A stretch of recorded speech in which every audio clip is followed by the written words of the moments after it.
నమస్తే. ప్రస్తుతం మనం వనపర్తి మున్సిపాలిటీ పరిధిలో స్థానికంగా వార్డ్ 31లో ఉన్నాం. ఏదైతే కాంగ్రెస్ పార్టీ సంపూర్ణంగా బలపరిచిన విజయలక్ష్మి గారు అయితే బరిలో ఉండబోతూ ఉన్నారు. వారి మాటల్లోనే కాంగ్రెస్ పార్టీ అధికారంలోకి వచ్చినాక దాదాపు 2 సంవత్సరాలు పూర్తి అవుతూ ఉంది.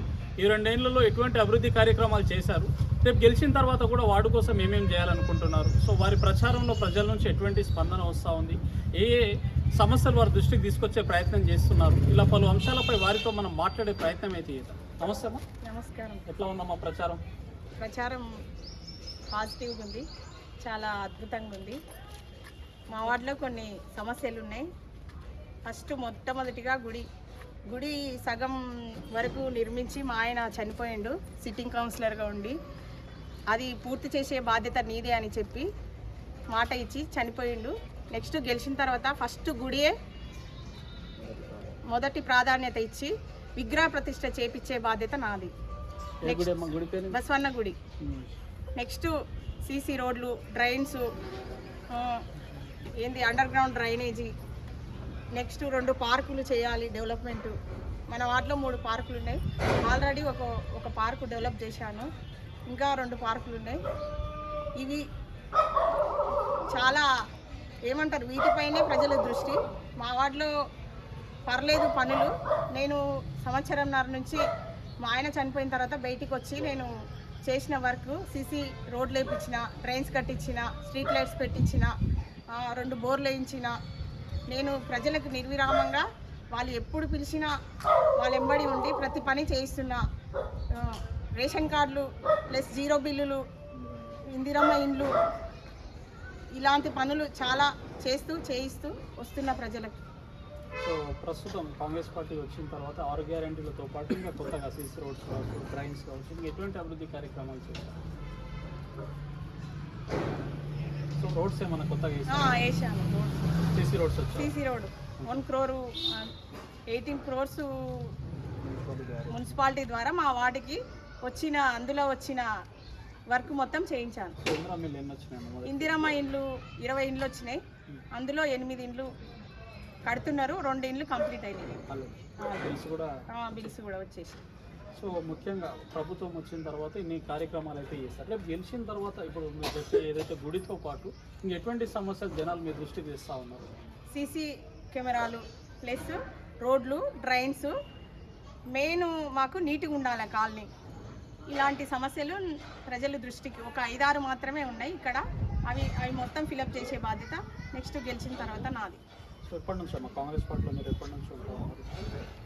నా భర్త గత 30 years నుంచి ఉన్నారు. నేను ఏ పార్టీలోకి మారలేదు. ఒక 5 years బ్యాక్ ఫస్ట్ నేను ఇండిపెండెంట్గా గెలిచిన. మా కాంగ్రెస్ పార్టీ టికెట్ ఇవ్వకుండా బరిలో దిగి కాంగ్రెస్ పార్టీ రెబల్గా గెలిచి కాంగ్రెస్ పార్టీకే సపోర్ట్ చేసి, ఎలాంటి పార్టీలు మా పైన ఎలాంటి ప్రలోభాలకు గురి చేసినా మేము లొంగకుండా, డబ్బు ప్రభావం ఎంతోమంది చూపించినా పార్టీకే కట్టుబడి ఉన్నామని, పార్టీకే కట్టుబడి ఉండాలని చెప్పిండు. చనిపోయేటప్పుడు కూడా నేను చనిపోయినా నా పేరు మాత్రం పోగొట్టద్దు, నేను ఎట్లా వర్క్ చేసినో ఆ విధంగా వర్క్ చేసి నా పేరు నిలబెట్టాలని నాకు మాట ఇచ్చిండు. అందుకు నేను ఇప్పుడు ఆయన మాటను అంగీకరించి ఈ బరిలో దిగి ప్రజలకు న్యాయం చేయాలని నిర్ణయించుకున్నాను. ఏదైతే మీ సార్ కోరిక మేరకే మీరు రాజకీయాల్లోకి వస్తూ ఉన్నారు.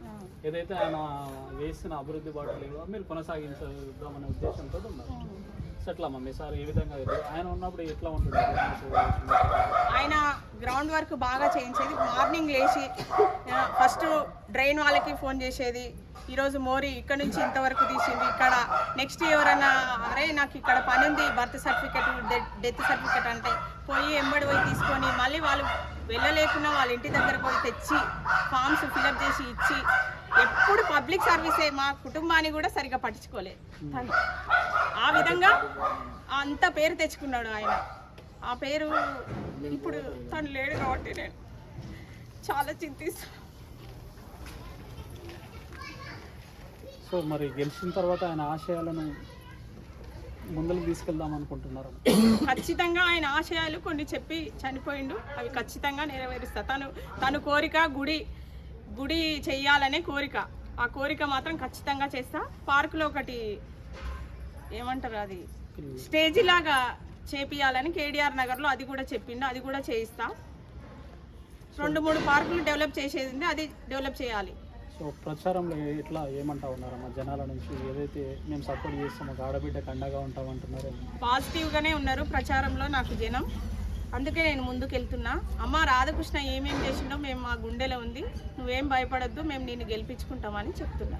సో ఫైనల్గా ఫిబ్రవరి 11వ తారీఖు వచ్చి ఓటింగ్ ఉండబోతా ఉంది. దానికి సంబంధించి మన 31 వార్డు ఓటర్స్కి ఏం చెప్పదలుచుకున్నారు? నేను మా ఆయన కంటే ఒక 10% ఇంకా ఎక్కువ పని చేసి నిరూపిస్తా. మీకు ఒక ఆడపిల్లగా నన్ను ఆశీర్వదించండి అని వేడుకుంటున్నాను.